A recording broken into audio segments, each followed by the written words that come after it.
Hello, hi everyone. Welcome back to Woo Can Cook. My name is Wesley, and this is a show where we are slowly cooking our way through all of the food from my childhood.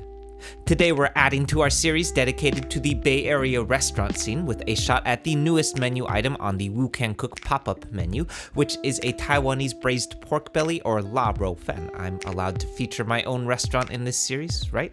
I don't know. Doesn't matter, I make the rules anyway.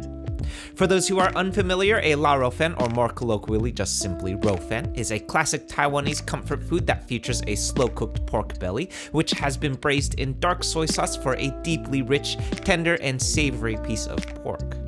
In addition, roufan is also most often accompanied in its braise by a wide variety of toasted spices to achieve its fragrant and aromatic nature as well. Today we're going to be doing that with a classic licorice-leaning combination of star anise, cinnamon, and Sichuan peppercorn, or in other words, any or all of the spices found in Chinese 5-spice, which is, fun fact, not actually limited to 5 spices. More on that later. In addition to our pork belly, we'll also be taking advantage of our long dark soy sauce braise as an opportunity to make some brown tea eggs by throwing in some soft boiled eggs during the braise. Then finally, we'll be finishing all of this off with some crispy low and slow cooked caramelized shallots for a tasty sweet finishing garnish. Okay, so let's get into it. When I feel cold, you warm me, and when I feel I can't go on, you come and hold me. It's you.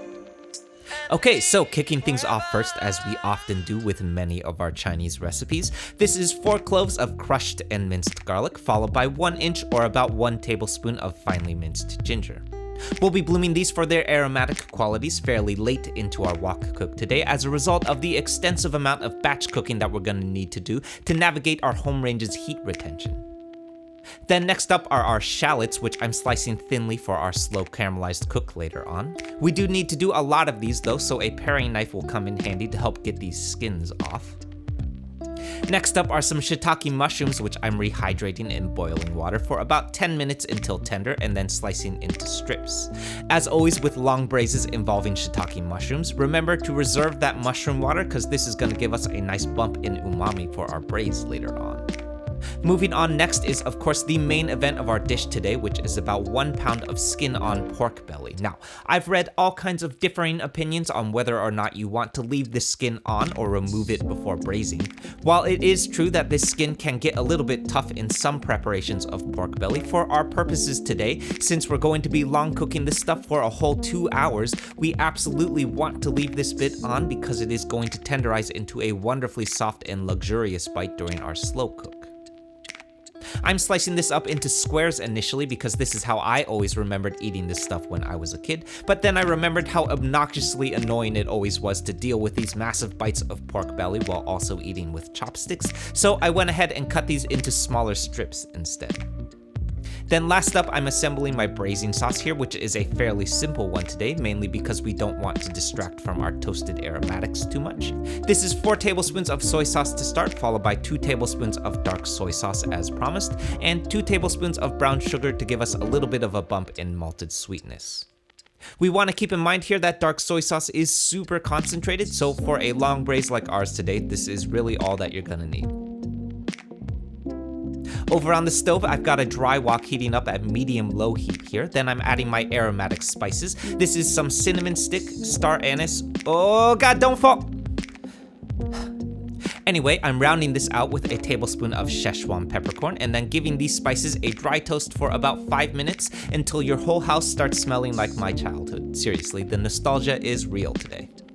These are, by the way, just 3 of the spices that I happen to have on hand, but essentially what we're doing here is creating the aromatics that you would find in a Chinese 5-spice blend. But as some of you may know, a 5-spice blend can contain many different kinds of spices, including things like clove, fennel, ginger root, turmeric, nutmeg, cardamom, and many others, so feel free to get creative here. I'm wrapping this up into some cheesecloth and then tying it up tightly so that we may toss it into our braise later on without losing it in the wok. Then over on the stove, we're prepping one final mise for our place. This is 4 eggs that I'm bringing to a soft boil. Now, a couple of weeks ago, we did a raw boki recipe that the internet was pretty upset about because I messed this part up, so here's a little bit of redemption for you. I'm dropping these into some cold water to peel, and then there you have it. 1, 2, 3, and 4 perfectly boiled eggs. Take that, internet. Alright, so over on the stove, I've got my wok heating up again at medium-low heat, and then I'm adding an absolutely ungodly amount of oil. This is 1 1/4 cup of oil going in so that we may shallow fry our shallots over low and slow heat. Now, again, a few months back, I also messed this part up in a dandamyeon recipe that some of you may remember. Caramelizing shallots is legitimately a pretty difficult cooking technique to get right because there are quite a few ways of messing this up. Most importantly, we want to, number 1, make sure that our oil stays at a nice low and slow heat, so be patient and take your time. This is going to take about 20 minutes or so. Number 2, make sure that you get some constant agitation involved, so don't walk away from this. And number 3, remember to compensate for carryover cook, or in other words, remember that when you remove this from heat, it's going to continue to cook for another 5 minutes or so due to residual heat, which means that you're going to need to pull these off 5 minutes before they finish cooking, or otherwise they will end up 5 minutes overcooked. So again, this might be the hardest part of the dish that we're doing today, so don't be discouraged if you burn your shallots, because I certainly have many times. Okay, anyway, next up we're employing a bit of batch cooking here to keep our wok nice and hot, which is especially challenging today since we are cooking an entire pound of pork belly. First up, I'm dropping my pork belly into a cold wok, then setting my fire to medium-low, and gradually bringing that heat up to help get us some nice fat rendering.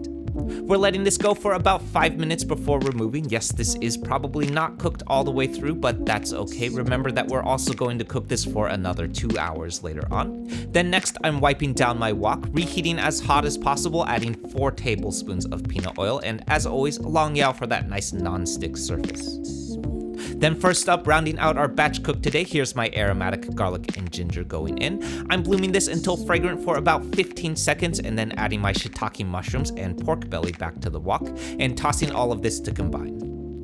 Finally, rounding things out, here's my braising sauce going in, followed by my reserved mushroom water. You remembered to reserve this, right?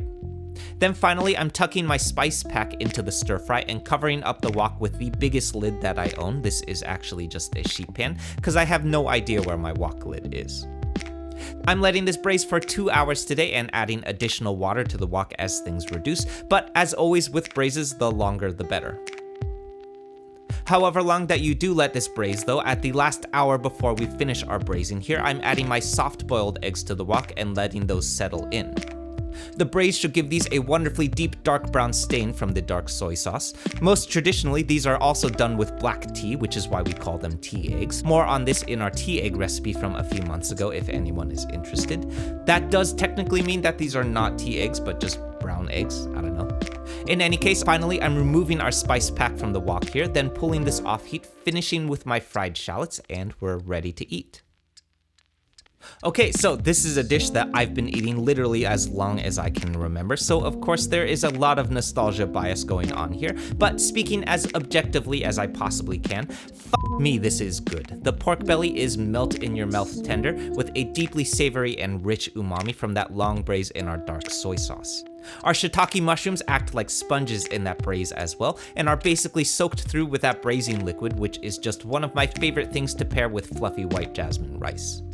There are definitely a couple of elements that deviate from your more traditional preparation of la roufan. The fried shallots and the smaller chop on the pork belly stand out most to me. That said though, I stand by these choices. Like I mentioned before, I've eaten a lot of la roufan that is chopped into larger squares, which definitely plates a little bit nicer, but it's just super annoying to try and chop that stuff up on the dinner table when all you've got to use is a pair of chopsticks, cause like, what even was the plan with that in the first place? Anyway, we're going to be serving this one up at the Woo Can Cook pop-ups in the coming months, so if you're here in the Bay Area, come grab a bite with us. Okay, so that's it everyone. I hope you enjoyed this and I hope you give this one a shot. For those who are new to the channel, this one is part of a larger series that we've been doing that's dedicated to foods found here in the Bay Area restaurant scene. I took a little bit of liberty with this one and paid homage to myself, but definitely check out that series next if you haven't yet, because there's a lot of these. For the Bay Area locals, we'll be serving this one up at a number of the Woo Can Cook pop-up events coming up very soon, so definitely come by and give this one a try if you're local. More about that at woocancook.com/eats. As always, like, comment, subscribe, share, be nice humans, and I'll see you soon.